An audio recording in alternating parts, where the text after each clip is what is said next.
Well, we are down to the final weeks of the legislative session. Olympia Bureau Chief Drew Mickelson has a look at what taxes could be coming to the state. Legislators passed a major policy change just this past week, Drew. Yeah, and it's a big one. It's the rent stabilization bill. We've been following it all year long. It is now passed out of both the Senate and the House, but it is by no means a done deal. This first came up last year. It's been a controversial issue, and supporters say wage increases have not been keeping up with the cost of living and rent hikes. So they see the move as a way to keep people in their rental homes or apartments. But critics say a cap would scare developers away. Look at the numbers. Under the House bill passed earlier this year, landlords would only be able to raise the rent 7% a year. There were just not enough votes in the Senate at that figure, so the bill had to be amended there, increasing the limit to 10% plus inflation, and the stabilization law would expire in 20 years.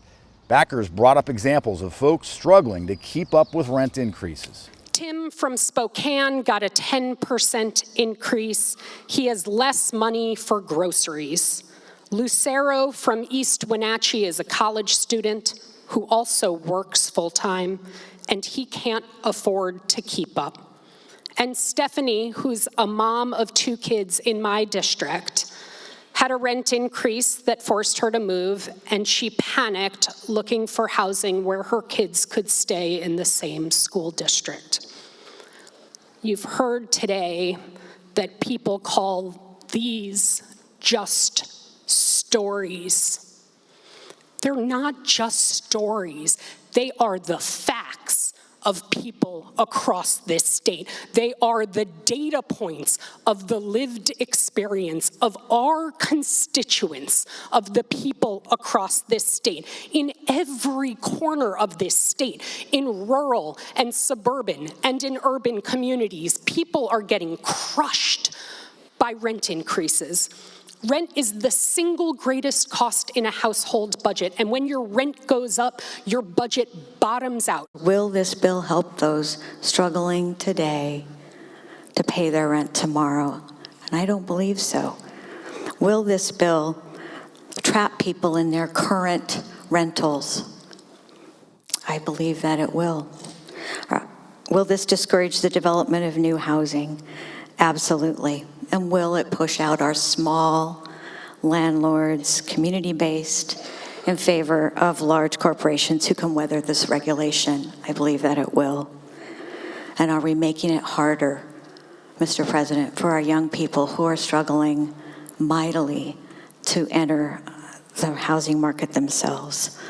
Yeah, I think it's going to make it difficult for our young people. That senator is Annette Cleveland. She is the only Democrat to vote against the bill. Every Republican in the Senate voted no. It now heads to the House, and it's not clear if the representatives are going to be willing to accept those amendments. So we'll see. Christine? Absolutely, Andrew. We are in the budget negotiation stage of the session, and state workers are worried about what the budget could mean for them. Sounds like they're kind of upset at the Governor Bob Ferguson. They are. There were a couple of hundred state employees here at the Capitol campus.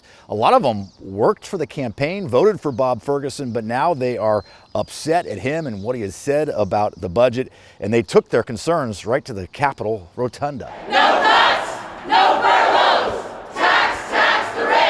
They're upset about potential budget cuts impacting their jobs. They rallied inside and outside of the Capitol last Wednesday. The budget could mean layoffs or mandatory unpaid days off for them. They want the state to implement a tax on the wealthy, but that is not something Governor Bob Ferguson is willing to sign off on. It's going to slip even more of us down into the area where we have to use food bank and other public assistance. So we'll be doing the work to give the citizens of Washington the services that they're entitled to while also needing them ourselves.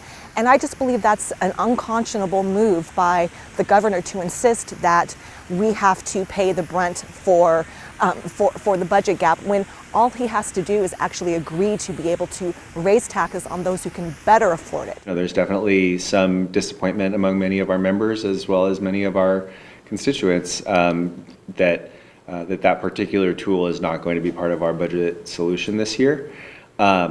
There's still a lot of interest in seeing, how can we continue to advance that conversation and advance that discussion and get some of the questions answered so that we can explore that or related strategies towards rebalancing our tax code. but our primary goal is a balanced budget that invests in the things that our constituents care about. And we've always known that we couldn't put all of our eggs in one basket as we move towards that solution. That's the House Majority Leader, Representative Joe Fitzgibbon. He has been a big proponent of the wealth tax. So have the leaders, the Democratic leaders over in the Senate. But at this point, it does not appear that will be part of this year's budget. Christine?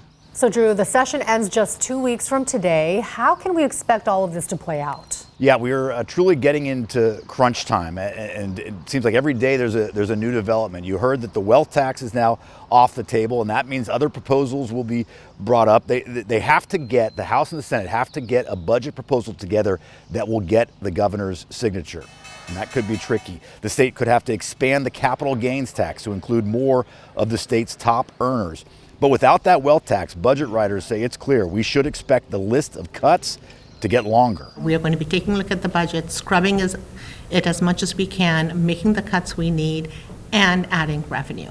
And so we've been extremely consistent. It's just a matter of how deep those cuts go. And we will continue to make sure that we have the balance that makes sure that the people of Washington can get the services they need. Simply, they're not going to get what they want. We're expecting to see the final list of new taxes and tax increases sometime midweek, and then the negotiations will really begin. It's not only the budget that's going to keep them busy. We mentioned the rent stabilization bill. There are also some gun-related laws that could be brought up late in the session, as well as some changes to the state's Paid Family Medical Leave Act. So lots to happen here 2 weeks from today. Okay, Drew, and we know you'll be following it all. Thank you so much. And for in-depth coverage on the legislative session, you can head over to our free streaming app, King 5 Plus. You can also find extended versions of Drew's in-session reports.